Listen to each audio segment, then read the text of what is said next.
안녕하세요. 서유지 목사입니다. 안녕하세요. 최용화 목사입니다. 네, 오늘 이제 목사님하고 좀 진지하며, 사뭇 진지하며 좀 중요한 얘기를 해보려고 합니다. 네, 요즘에 이제 교계 안에서도 좀 중요한 문제이기도 하고 또 우리가 살아가고 있는 이 사회 속에서도 참 중요한 얘기인데, 이 포괄적 차별금지법의 등장으로 인해서 인권 문제가 많이 대두가 되고 있거든요. 그 인권 문제를 어떻게 바라볼 수 있을까 좀 이제 얘기를 나눠보려고 합니다. 목사님, 그 인권이라는 게 뭔지 먼저 좀 설명을 해주시면 좋을 것 같아요. 기본적으로는 인간에 대한 권리를 이야기하는 거잖아요. 인권. 사람의 권리를. 그런데 이제 어느 선까지 우리가 인정을 해주고 법적으로 보호를 해주고 또 이제 사회적으로 용인해 줄 수 있는가에 대한 논의가 인권에 대한 논의의 기본적인 컨셉이 아닌가, 그런 생각이 드는 것 같아요. 그러니까 인간답게 살아갈 수 있는 권리, 그것을 인간의 존엄성을 지켜줄 수 있는 권리를 우리가 어디까지 용인할 수 있냐, 이제 이 얘기인데, 사실은 이게 지금까지 우리나라에 없었던 건 아니잖아요. 우리나라에 엄연히 있었기 때문에 장애인 분들이나 또 여러 가지 사회적 약자분들을 보호하는 정책들이 그래서 이제 있었던 거고, 사회복지의 차원에서 그런 게 충분히 있었잖아요. 근데 지금 등장하고 있는 포괄적 차별금지법은 이전에 어떤 약자 보호를 위한 법들과 어떤 부분이 다른 건가요? 사실 포괄적 차별금지법은 기존에 있었던 것들을 다 포괄하고 또 이제 그동안 우리가 마이너의 문제였던 것들까지도 다 포함하자. 근데 거기에 이제 성적인 지향이나, 그러니까 우리가 그동안 다루지 않았던 영역들을 다 집어넣자라고 해서 이걸 다 같이 이제 다루기로 하는 법이거든요. 그러다 보니까 그 포괄이라는 게 너무 방대한 그쵸. 거죠. 그러니까 모든 면에서 차별하면 안 된다라고 해버리니까 이제 이게 사실은 약자들을 보호하는 것 같지만 사회의 어떤 기준이 뿌리채 흔들리는 그런 상황이 되고 있는 것 같아요. 그렇죠. 기본적으로 약자들을 보호하는 법들은 여러 가지 방법으로 이미 통과되거나 진행되어지고 있는데, 이걸 다 같이 묶어버리니까 문제가 되는 거라고 볼 수도 있는 것 같아요. 그리고 이제 내가 인간다움, 내가 좀 존엄하게 살아가는 그 과정 속에서 사실은 누군가가 피해를 입거나 누군가가 뭔가 제재를 받거나 이제 그렇게 되는 건 문제가 있는 거잖아요. 이제 우리가 어릴 때 초등학교 때 이제 도덕 시간에 배워요. 방종이라는 걸 배우거든요. 자유와 방종은 다르다. 자유는 내가 자율성을 가지고 내 삶을 꾸려나갈 수 있는 어떤 권한과 힘이라면, 방종은 내가 추구하는 어떤 원함이 타인에게 어떤 피해가 되든 타인을 어떻게 괴롭게 하든 이런 거 별로 상관없거든요.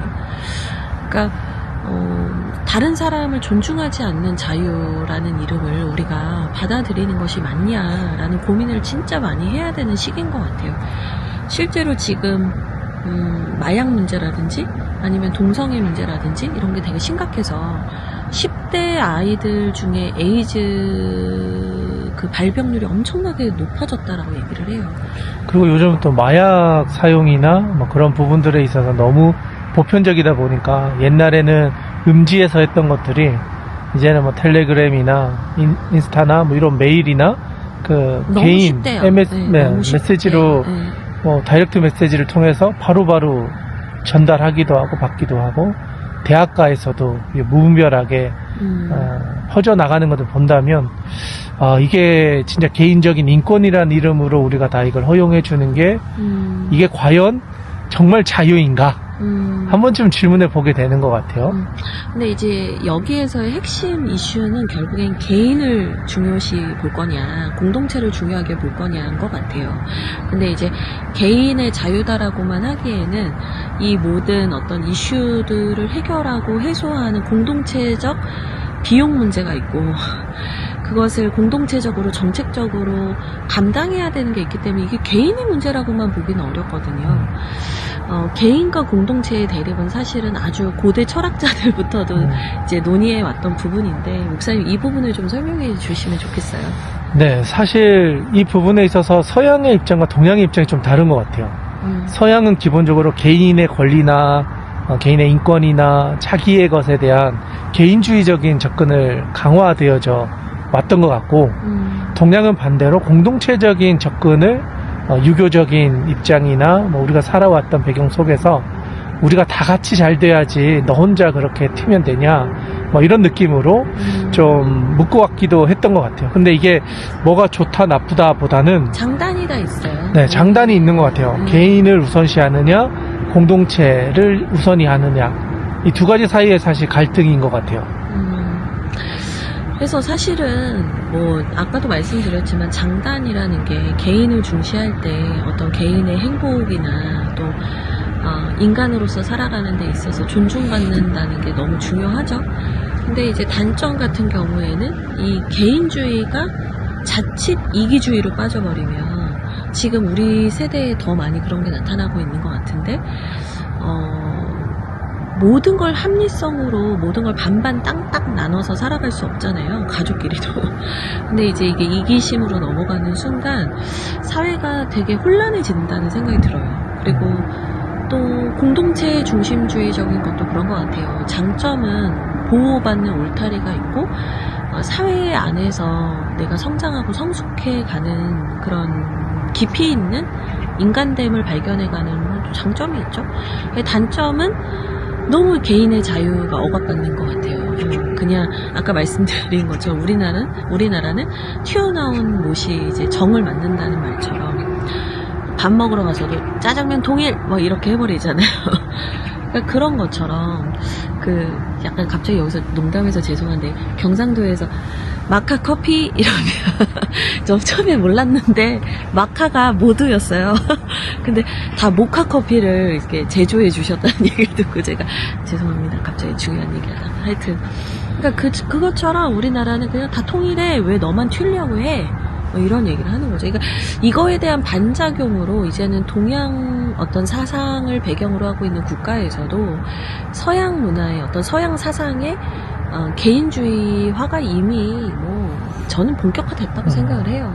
사실 코로나가 이걸 더 발전시켰다, 가속화시켰다. 그동안은 공동체 안에 다 갇혀 있다 보니까 보지 못하고 인식하지 못했는데, 이젠 다 각자 살아가야 되는 어떤 코로나의 시기를 거치면서 이제는 공동체보다는 내가 잘 살아야지, 내가 좋아야지 하면서 좀 그런 인권에 대한 부분에 있어서도 더 강화된 게 아닌가.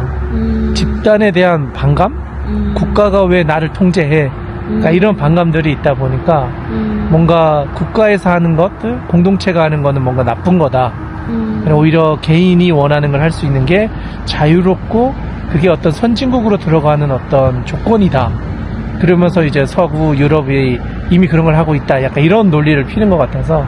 근데 지금 그 논리로 가서 지금 서구 유럽이나 뭐 이런 데 지금 난리 났잖아요. 사실 가정이 뭐 거의 해체되기도 하고, 부모가 이제는 뭐 부모 1, 부모 2가 되고, 아빠, 엄마 쓰면 안 되고, 남자, 여자가 아니라 이제는 또 다른 제3의 성이 생기기도 하고.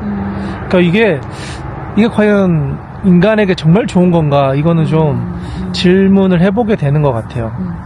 저는 이제 핵심은, 이제 어른들은 그동안 본인들이 살아왔던 배경이 있고 가치 판단이 있기 때문에 뭐 나름대로 뭐 본인들이 배워온 어떤 틀 안에서 살겠죠. 근데 이제 제가 볼 때 이런 여러 가지 인권 문제가 누구를 향해 있는 거냐면 다음 세대들을 향해 있다는 생각이 들어요.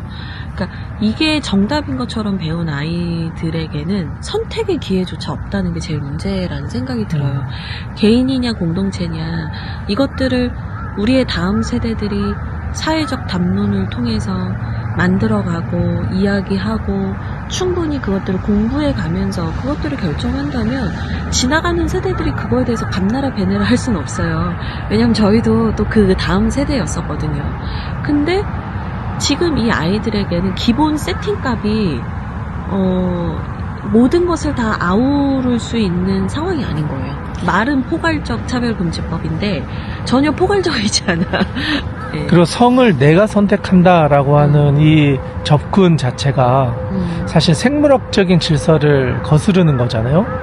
뭐 어떤 주사를 맞아야 이제 성을 바꿀 수 있고, 아니 어떤 수술을 해야 나의 어떤 모습을 바꿀 수 있는 거니까 과연 그게 인간으로서 살아가는 권리라고 보는 것이 맞을지.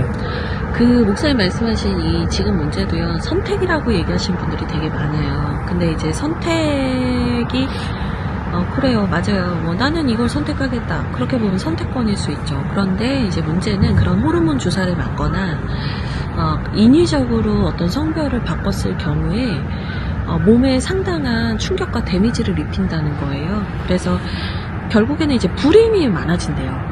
네, 그러니까 그 호르몬 주사라는 게 의사들이 제대로 설명을 안 하는 분들도 있다고 하는데, 그렇게 되면 완전 불임이 돼서 나중에 내가 뭐 원래 남자였던 친구가 여자가 됐다가 다시 남자로 가고 싶은데 돌아간다 해도 이 친구는 불임이 된다는 거예요.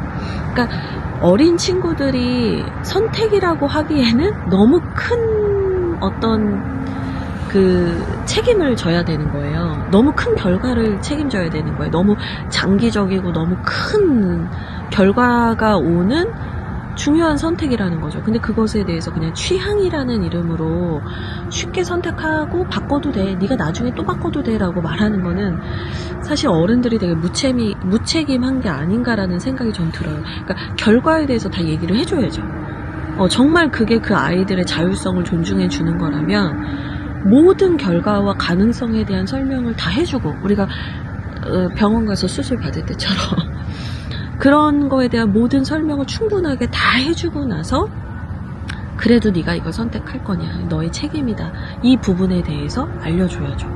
근데 단순히 네가 지금 하고 싶으면 해, 네 자유잖아, 네 선택이잖아, 이거는 엄청나게 전 무책임한 거라고 생각을 해요. 네. 그리고 이게 또 이제 산업이 되어 버렸잖아요. 그러다 보니까 이제 자본이 투자되면서 이런 자본과 어떤 여러 가지 결탁되어져 있는 정책이나 그거와 관련된 어떤 퍼레이드 같은 큰 행사들이 만들어지면서 문화라는 이름으로 자꾸 포장되어지는 부분들도 있는 것 같아요. 그러다 보니까 뭐 한 번쯤 가서 경험해 보는 거지 하면서 이제 그런 한 걸음을 내딛는데, 들어가서 보면 이게 해볼만 하네 하고 그냥 한 번의 일탈처럼 보여지지만, 아까 서 목사님 말씀하신 것처럼 처음은 그냥 내 선택인 것 같지만 들어가면 이제 빠져나올 수 없는 거죠. 감당이 안 되는 네. 거지. 그런 면에서 보면 또 약간 마약을 처음에는 편안해지고 안정이 되니까 해봐라 하는데 중독이 되고 나서는 이제는 돌아갈 수 없는 것 같은 그런 상황이 되어 가는 건 아닌가 하는 우려가 있는 거죠. 그래서 이거는 뭐 밤새 해야 되는 얘기인데, 그쵸. 근데 이제 저는 그래요. 뭐 정치적인 어떤 이해관계 속에서 이 법을 통과시키려고 하는 거는 너무너무 잘못된 거라고 생각을 하고요. 이거는 우리나라의 100년, 200년, 300년 후가 걸려있는 일이기 때문에 저는 사회적 담론이 많이 나왔으면 좋겠어요. 근데 이런 게 뭐 100분 토론이나 뭐 이런 데서는 전혀 등장이 안 되고 계속해서 그냥 어물쩡 법안 넘기기만 하고 있는 게 좀 안타깝고 화가 나기도 해요. 이런 얘기를 마음껏 할 수 있는 자리가 계속해서 있어야 된다고 생각을 하고요. 네, 법안이 먼저 통과되는 게 아니라 사회적인 합의와 그럼요. 그 공동체가 어느 정도까지 감당할 수 있는지의 논의가 선행되는 게 우선이지 않을까. 그럼요. 그리고 국가가 가지고 있는 어떤 감당할 수 있는 영역 안에서 충분하게 시간을 가진 후에 이게 정말 우리에게 필요하다라고 했을 때는 법안으로까지 가겠지만, 우선은 공론의 장에서 이런 이슈들에 대해서 우리가 좀 허심탄회하게 대화할 수 있는 여러 장이, 그러니까 뭐 종교에서만 이야기하는 게 아니라 학교 교육 영역에서도 하고 사회복지에서도 하고 여러 가지 장에서 충분한 대화의 시간들, 좀 오래 걸릴 수 있겠지만 그 뒤에 이제 이런 이야기들을 하는 게 맞지 않을까, 그런 생각이 좀 듭니다.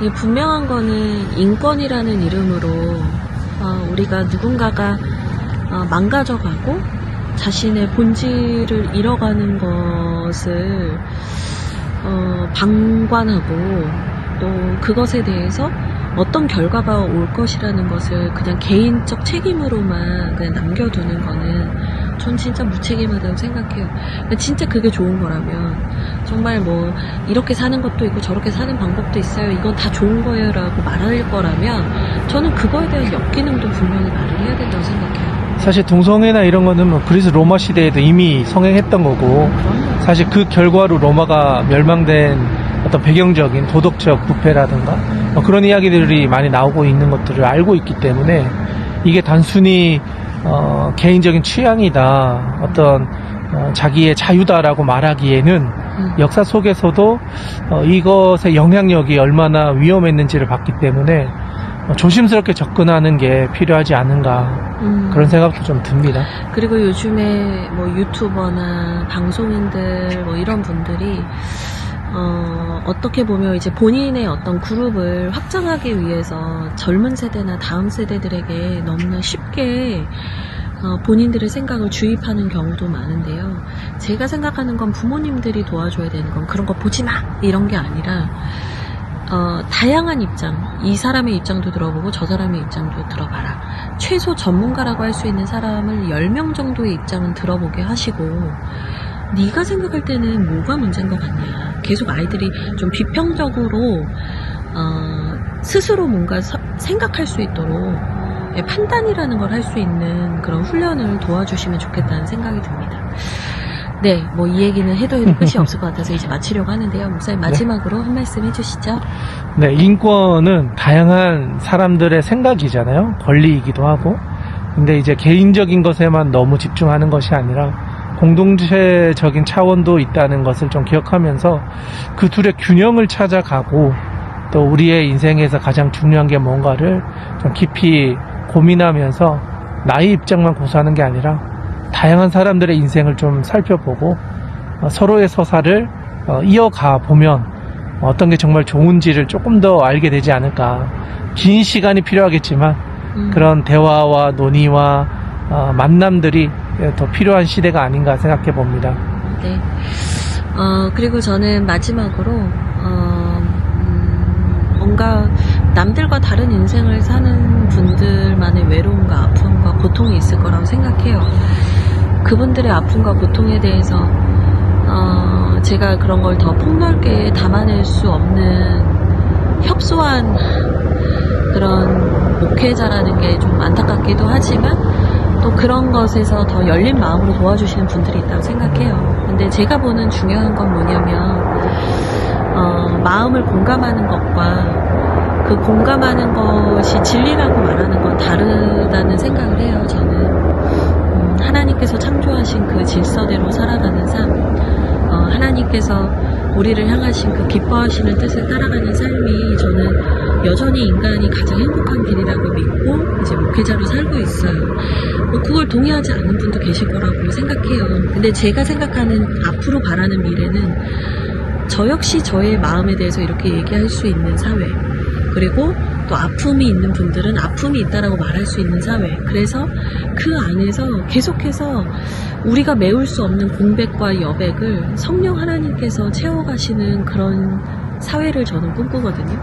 성령님께서 누군가의 마음에 어떻게 도달하실지는 아무도 모르는 일이에요. 그래서 어쨌거나 목회자도 옳은 것에 대해서 목회자가 믿고 있고 목회자가 바라고 있는 그 성경의 진리에 대해서 계속해서 말할 수 있는 시대를 저희는 살아가고 싶습니다. 네, 그렇게 돼야 된다고 생각하고요. 네. 어쨌든 오늘 저희들 잠깐 얘기 나눠봤습니다. 네, 이것으로 저희들 마치고요. 다음에 또 인사드리겠습니다. 감사합니다. 안녕.